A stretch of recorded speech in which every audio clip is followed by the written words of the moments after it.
At a glance, Skips looks like the most traditionally masculine character in regular show. He's by far the most physically imposing member of the park gang, he shows very little emotion for the most part when he's on screen, and he's valued for his competence and dependability when handling park tasks and general life experience because of his seniority, and because of this, he's respected by everyone. He would seem to be the perfect subject for the kind of masculinity that modern discourse often critiques, not that I would know anything about that, but the truth is that Skips, while appearing to be the perfect specimen of the traditional man, actually deconstructs and redefines masculinity by critiquing aspects of traditional men and applying commentary to them. But before I can get into that, I will have to talk about spoilers, so yeah, I will be pulling mainly from these specific episodes of the show though. But before we can talk about how the character of Skips from regular show deconstructs masculinity, we need to talk about what exactly deconstructing masculinity even means. I want to start this video off by saying that deconstructing masculinity does not mean outright rejecting traditionally masculine values. To deconstruct something means to break it down into its individual parts to gain a better understanding of it. It means to examine certain aspects of something so closely that we may know why something is, how it came to be, and how it can be better. With that being said, I do feel the need to state that traditional masculine values are important and have a place in modern society, but of course there are certain aspects of traditional masculinity that are either misunderstood or have no place in the modern world. And I think Skips is a great character to show why. Because like I said in the intro, Skips follows a very specific male archetype that we typically see in media, the reliable older male figure that people look up to for mentorship, guidance, or just to get the job done. If I were to cite some other examples of characters that remind me of Skips, I would probably name Uncle Iroh from The Last Airbender or even Schnitzel from Chowder. Skips embodies everything that society has come to expect from a man. He's strong as he's capable of pulling off some insane physical feats. He's reliable as in many episodes, Skips is often the first person that Mordecai, Rigby, or Benson go to when they need either advice or a task done, and early on he's also a very mysterious character. It's revealed that Skips is immortal and that he used to be called Walks, and these setups don't get their respective payoffs until much later the show's run. And because he embodies the archetype of the ideal traditional man, he's actually the perfect catalyst for the show's writers to critique aspects of traditional masculinity and teach a generation of young men very important lessons about their manhood. In fact, a lot of Skip-centric episodes have a deeper theme of tackling certain masculine ideals, and while not outright rejecting them, they do highlight real problems that men may experience when they don't think about these things critically. Now, like I previously mentioned, regular show does make it a point to show that the park gang relies on Skips heavily. Even in the non-Skip-centric episodes, you will find characters running immediately to him to help with their problems. And more often than not, he's happy to help or at least give some advice. But in the season 4 episode Skips His Stress, we see what happens when being reliable gets taken a bit too far. In this episode, the rest of the park gang relies on Skips heavily to handle their tasks, and he feels the need to keep agreeing when everybody just shoves more work in his face. But he also refuses to take time off, and slowly, his stress starts building up. Now, there are a lot of reasons why Skips kept insisting on working. It could have been because he feels that he's too necessary for the park to run smoothly. It could have been because he doesn't trust the rest of the park gang to do the work, and it also could have just been his ego because it has gotten in the way before, but we'll get to that later. But Skips takes on so much work that his stress manifests into a giant stress monster that the gang has to fight together. Now, what I love about this episode is that it teaches men that while self-reliance and independence are important parts of being a man, there is a danger in overdoing it. A common pitfall for men is overcorrecting their reliance on others and becoming hyper-independent in the process. And that's a problem because life in general is stressful. Everything from small inconveniences to big arguments and fights will add up and take their toll on your mental over time, no matter how strong you might think you are. And it's not healthy to carry that burden on your own.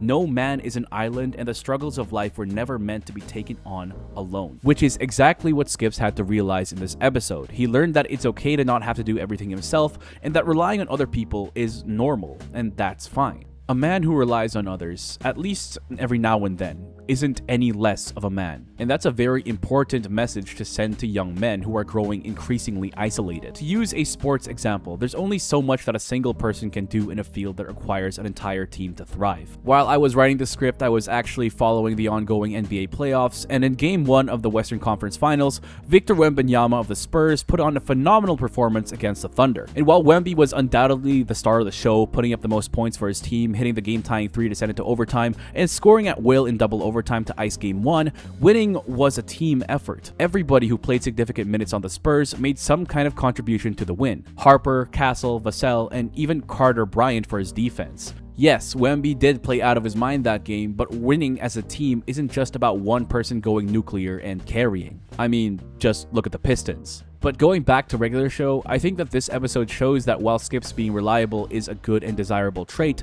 it's ultimately fine to not be able to handle everything, as we see in another episode, Skips versus Technology. This one starts off by establishing everything that we already know about Skips, that he's reliable and has lived for quite a long time. We see how everybody loves Skips because he's seemingly capable of fixing anything, and he takes so much pride in that fact. But this episode shows Skip's real weakness. He's unfortunately not that adept with computers. And I love this episode because it subverts the training montage trope. Typically, we'll see the main character engage in some kind of montage working on their weakness and then overcome it through sheer determination and hard work. But the problem is, in real life, training montages aren't always a thing. There are going to be situations where no matter how hard you work at something or how much you want something, it's just not going to work out in your favor, and that's just how life works. And we see this with Skips in this episode. He tries to address his weakness and learn to handle problems involving computers, but ultimately he's unable to achieve the level of competence necessary to actually address the computer error properly. But the episode also shows that while Skips does have a weakness, ultimately it shouldn't matter.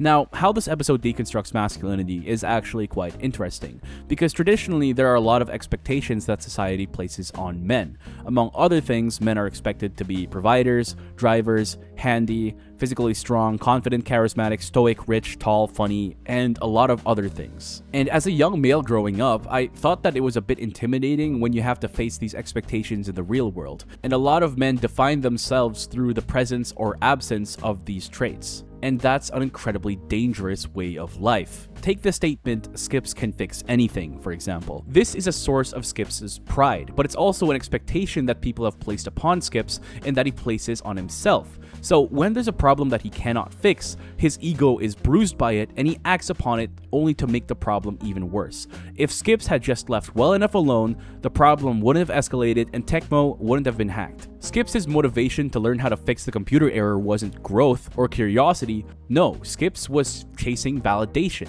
He wanted to prove that he could fix anything, even when Mordecai had already told him that he didn't have to, and that it was okay if he couldn't. Instead of walking away and accepting that there are just some things he can't fix, he doubled down because he tied so much of his own self-worth to the idea of being the guy who can fix anything. And I think this is something that a lot of men can relate to.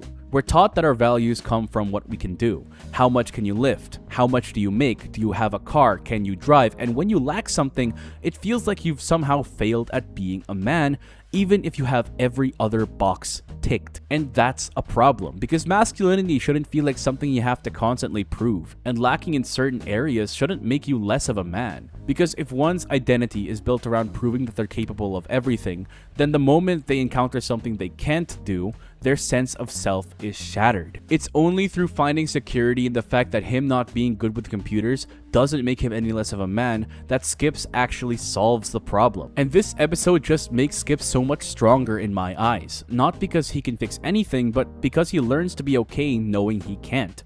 But this isn't the only time Skips lets his ego get the best of him. In the Season 2 episode Over the Top, Skips can't handle Rigby beating him in arm wrestling. He's tied his identity so much to his strength that when he can't beat Rigby at arm wrestling, his whole worldview goes into disarray. And when Skips finds out that Rigby was cheating, he takes it way too far and kills him for it. As strong as Skips is, his biggest flaw as a character is that he places too much emphasis on the things that define him, like his handiness or physical strength. So much so that when these things are challenged, Skips' ego gets the better of him. This goes to show that even traditionally masculine men have their shortcomings, and it makes so much sense when you remember that Skips is literally a man out of time.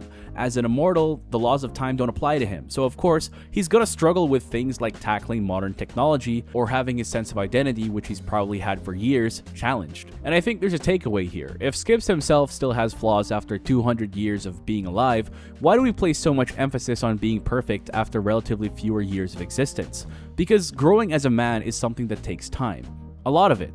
And Skips is once again the perfect example of this. After all, he used to be an entirely different person. It's foreshadowed in earlier episodes like Diary and Skips Strikes that he used to be called Walks, and we only really get the full story in Skips' story. His entire identity, who Skips is, was shaped by change and loss. After all, Skips took on his name to honor Mona, the woman he loved and whom he would skip with. He's literally a different person than who he was before. And I think there's a lot of beauty in that, because people tend to think that traditional masculinity is something rigid, something you either have or don't, and something a man must always try to prove. But Skips' story shows that his sense of identity is actually something that can be shaped by tragedy, loss, failure, and time. Skips being reliable is a good thing. Skips being strong is a good thing, but in tying himself and his ego so closely to his strength and reliability, he's actually portraying a form of insecurity. And when these aspects of himself are challenged,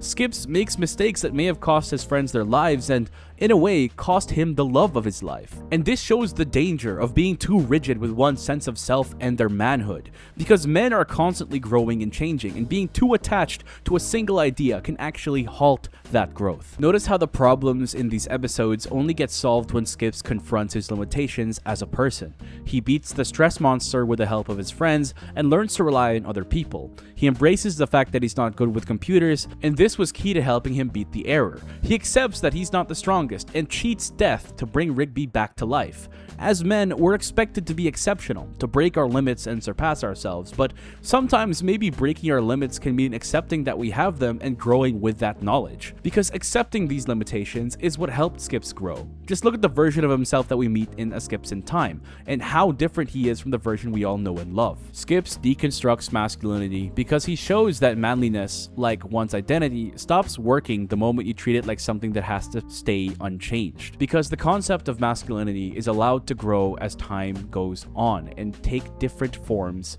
with every generation, just like Skips and just like us. And I think that's whack.